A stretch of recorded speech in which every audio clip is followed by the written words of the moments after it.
ಕನ್ನಡ ನಾಡು, ಇದು ಕನ್ನಡಿಗರ ನಾಡಿ ಮಿಡಿತ. ಈ ಭಾಗವನ್ನ ಅಂದೂ ಕಾಯ್ದ ಅವ್ರು ಯಾರು ತಮ್ಮ ಮನೆಗೆ ಹೋಗಲಿಲ್ಲ. ಅದೇ ರೀತಿ ನಮ್ಮ ರೈತ ಅವತ್ತು ಬಿತ್ತಿ ಬೆಳೆದ ನಿಲ್ಲಿಸಲಿಲ್ಲ, ಒಕ್ಕಲುತನ ನಿಂತಿರಲಿಲ್ಲ. ಎಲ್ಲವೂ ನಿಂತರೂ ಸಹ ರೈತವ ತನ್ನ ಕೆಲಸಗಳನ್ನು ಮಾಡ್ತಾನೆ ಇದ್ದ. ಹಾಗಾಗಿ ಈ ವೇದಿಕೆಯನ್ನು ಮಾಡಿಕೊಂಡಿದ್ದಾರೆ. ಇದು ಭಾಳ ಸೂಕ್ತವಾದ ವೇದಿಕೆ ಅನ್ನುವಂಥ ಮಾತನ್ನು ಹೇಳಿ, ಇವತ್ತು ನಮ್ಮ ಭಾಗದಲ್ಲಿ ಭಾಳ ಕಡಿಮೆ. ಇವು ಬೆಳಿಗ್ಗೆ ನಾನು ಮಾತನಾಡಬೇಕಾದ್ರೆ IBಯಲ್ಲಿ ಹೇಳ್ತಾ ಇದ್ದೆ, ನಾನು ಬೆಂಗಳೂರಲ್ಲಿ ಇರಬೇಕಾದ್ರೆ ನಮ್ಮ ಬೋರ್ಡಿಂಗ್ ಮತ್ತು ಹಾಸ್ಟೆಲಲ್ಲಿ ಭಾಳಷ್ಟು ಕೊಡಗು ಜನರು ಇರ್ತಾಯಿದ್ರು. ಕೊಡಗು ಜನರಲ್ಲಿ ಹೆಚ್ಚು ಕಮ್ಮಿ ಎಲ್ಲ ಮನೆಯಲ್ಲೂ ಒಬ್ಬರು ಸೈನಿಕರು ಇರ್ತಾರೆ. ನನ್ನ ಜೊತೆಲಾದ ಒಂದು ಘಟನೆಯನ್ನು ಹೇಳ್ಬಿಡ್ತೀನಿ. ನಾನು 8ನೇ ಕ್ಲಾಸಿಗೆ ಬೆಂಗಳೂರಿಗೆ ಅಡ್ಮಿಷನ್ ಮಾಡಿದಾಗ ನನ್ನ ಜೊತೆಯಲ್ಲಿ ಒಬ್ಬ ಮುತ್ತಣ್ಣ ಅಂತ ಇದ್ದ ಕೊಡಗಿನ.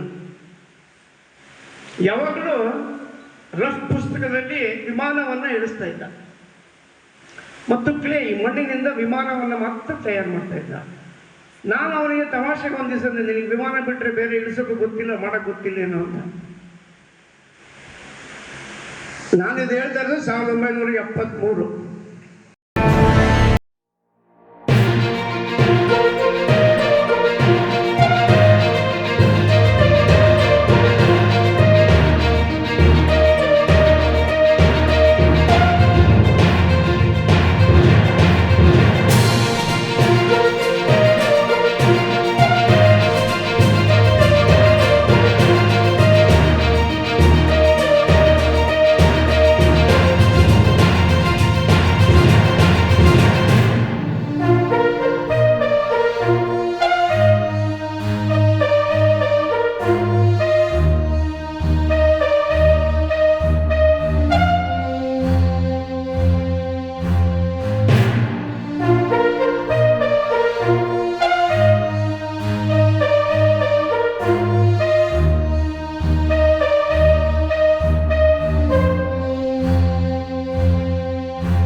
ನಾಡು ವಾಹಿನಿಯನ್ನ ಸಬ್ಸ್ಕ್ರೈಬ್ ಮಾಡಿಕೊಂಡಿಲ್ವಾ? ಈಗಲೇ ಸಬ್ಸ್ಕ್ರೈಬ್ ಮಾಡಿ, ಬೆಲ್ ಐಕಾನ್ ಅನ್ನ ಒತ್ತಿ ನೋಟಿಫಿಕೇಶನ್ಗಳನ್ನ ಪಡೆಯಿರಿ.